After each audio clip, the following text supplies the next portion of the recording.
વિરામ બાદ આપનું સ્વાગત છે। કેન્દ્રીય વાણિજ્ય અને ઉદ્યોગ મંત્રી પિયુષ ગોયલ હાલ દુબઈ એક્સપો 2020માં ઇન્ડિયા પેવેલિયનમાં ભાગ લેવા માટે દુબઈમાં છે। અહીં ન્યૂઝ 18ના મેનેજિંગ એડિટર અમીશ દેવગણે તેમની સાથે ખાસ વાતચીત કરી। શું કહ્યું તેમણે, આવો જોઈએ। नमस्कार व्यूअर्स, मैं हूं अमीश देवगन और आज इस समय मैं यूएई यानी दुबई में मौजूद हूं और मेरे साथ कॉमर्स और इंडस्ट्री मिनिस्टर पीयूष गोयल जी मौजूद हैं। पीयूष जी, स्वागत है आपका न्यूज़ 18 नेटवर्क पर। भारत दुनिया की छठी बड़ी अर्थव्यवस्था है और इस वक्त हम दुबई में हैं। क्या हम कह सकते हैं कि भारतीय इकोनॉमी की धाक अब काफी मजबूत हो रही है या अभी समय लगेगा? प्रधानमंत्री जी ने जो भारत के लिए एक बड़ा दूरगामी परिणाम देने वाला योजना सोच के अलग अलग कार्यक्रमों को देश के समक्ष रखा है, जिसको हम पूरे भारत में क्रियान्वयन कर रहे हैं।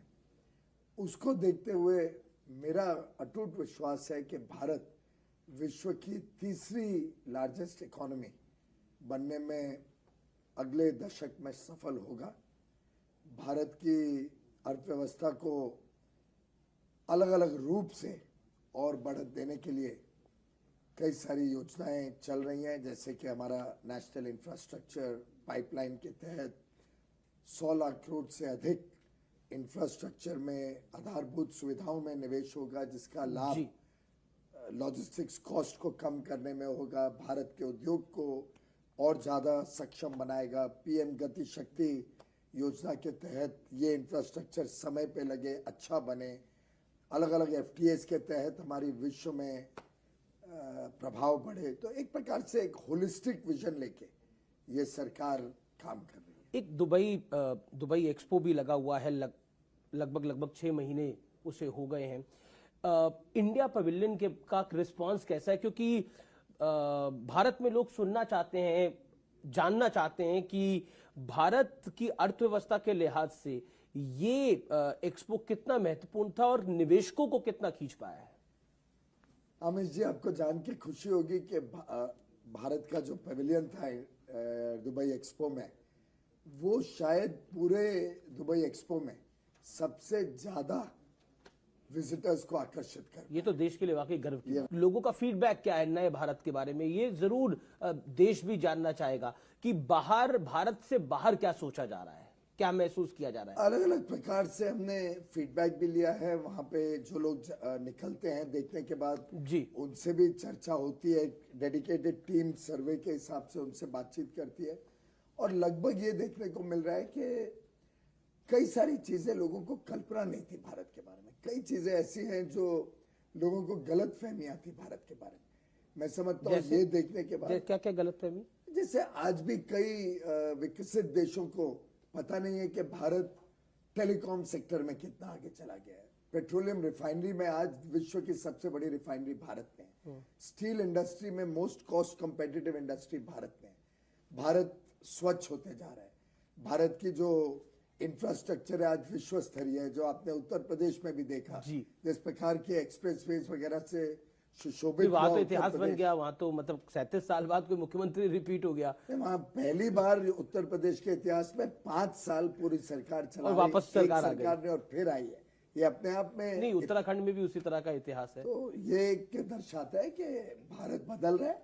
और अगर इसको एक वाक्य में अगर इसको कैप्चर करना जी तो जो दुनिया को लगता था कि good economics does not make for good politics in India, मैं समझता हूं प्रधानमंत्री मोदी जी ने ये बदल के लोगों को सिद्ध कर दिया कि good economics can also be good politics. लेकिन आपके क्रिटिक्स तो दूसरी तरह के ब्लेम लगाते हैं, उस पर भी मैं आऊंगा। लेकिन क्योंकि आपने उत्तर प्रदेश की बात करी, क्योंकि आपने जो 4 राज्यों में बीजेपी की बहुत बड़ी जीत हुई है उसकी बात करी, क्या आपको लगता है, क्योंकि उसके बाद ये पहला आपका विदेश दौरा होगा उस बड़ी जीत के बाद, तो खास तौर पर इन्वेस्टर्स का किस तरह का फीडबैक आया? बिकॉज एक बार फिर नरेंद्र मोदी के नेतृत्व में एक बड़ा मैंडेट आया है 4 स्टेट्स के अंदर, 4 राज्यों के अंदर।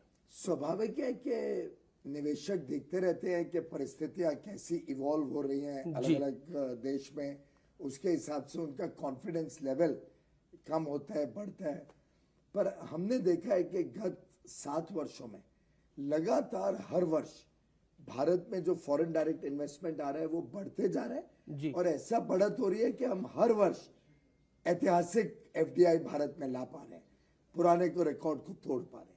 तो ये दर्शाता है कि आज पूरे विश्व में कोविड होने के बावजूद लोग भारत की तरफ देख रहे हैं कि भारत में जाएं, भारत में निवेश करें, वहाँ फैक्ट्रियां लगाएं। एक भारत की अपनी बड़ी मार्केट है, लेकिन साथ ही साथ भारत एक विश्व स्तरीय अर्थव्यवस्था बन रहा है। भारत से निर्यात बहुत बड़े रूप में बढ़ता जा रहा है। 4,000 बिलियन डॉलर के पास, 400 बिलियन डॉलर, माफ करिए 400 बिलियन डॉलर को यानी क्रॉस किया। 30 lakh it is a big number. इतिहास का सबसे सबसे बड़ा बड़ा, जी। निर्यात का नंबर है। 30 लाख करोड़ निर्यात भारत ने किया, तो एक जिसको कहते हैं एक पड़ाव पार किया।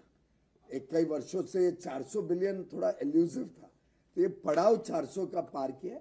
और जो मैं उत्साह आज निर्यातकों में, उद्योग जगत में देख रहा हूँ, एमएसएमई सेक्टर में देख रहा हूँ, किसानी क्षेत्र में देख रहा हूँ, मैं समझता हूँ अब भारत आगे बढ़ेगा। एक चीज, क्योंकि कोविड की बात करी आपने, कोविड के बाद जो रिकवरी पाथ है इंडियन इकोनॉमी का, क्या आपको लगता है it is on right track?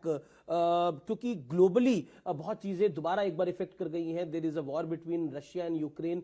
क्या आपको लगता है उन सबका इंपैक्ट आएगा? ऑयल प्राइसेस बहुत बढ़ रहे हैं, भारत के अंदर भी तेल की कीमतें बहुत बढ़ रही हैं, फ्यूल प्राइसेस। अंतर्राष्ट्रीय परिस्थितियां तो गंभीर हैं, इसमें कोई दो राय नहीं है। अलग अलग देश फिर एक बार कोविड में जूझ रहे हैं। एक शंका तो है ही कि इस प्रकार की चीजें आगे अर्थव्यवस्थाओं को कमजोर बनाएंगी, लेकिन मैं समझता हूँ आज विश्व ने ये भी देखा कि भारत ने कैसे गत 2 वर्षों में बहुत अच्छी तरीके से, बहुत सुलझे हुए तरीके से अपने लोगों की जान बचाई, कोविड की तैयारियां की, कोविड की हिसाब से पूरी व्यवस्थाएं बनाई, पर साथ ही साथ अर्थव्यवस्था को भी पटड़ी पे लाए, अर्थव्यवस्था को भी कैसे संभाला।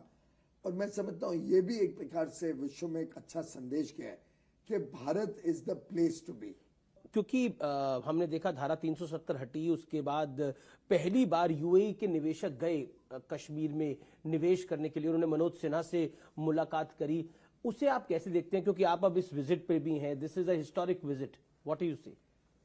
वास्तव में ये सिलसिला यूएई के कई निवेशक जी काफी समय से भारत की तरफ और विशेषकर जम्मू कश्मीर की तरफ भी आकर्षित हुए थे, लेकिन बीच में कोविड आने के कारण कुछ समय के लिए उनका वहाँ पे आना, ट्रैवल करना संभव नहीं हो पाया।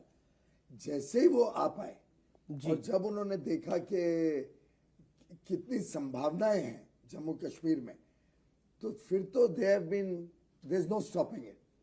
इतना उत्साह है यूएई में लोगों का कि वो भारत में निवेश करें, और विशेषकर जम्मू कश्मीर जो एक बढ़ती हुई अर्थव्यवस्था भी है, जहाँ पे लोगों में भी बड़ा उत्साह है कि हम अब आगे विकास तेज गति से अपने वैली में लाएं, अपने जम्मू क्षेत्र में लाएं। लेह लद्दाख में भी संभावनाएं, खासतौर पे नवीकरणीय ऊर्जा, पर्यटन, कई सारी चीज़ें सबको दिख रही हैं। तो ओवरऑल भी जो जम्मू कश्मीर में आज निवेश होने की संभावना है, भारत से, यूएई से और अन्य देशों से भी, वो बढ़ते जा रही है।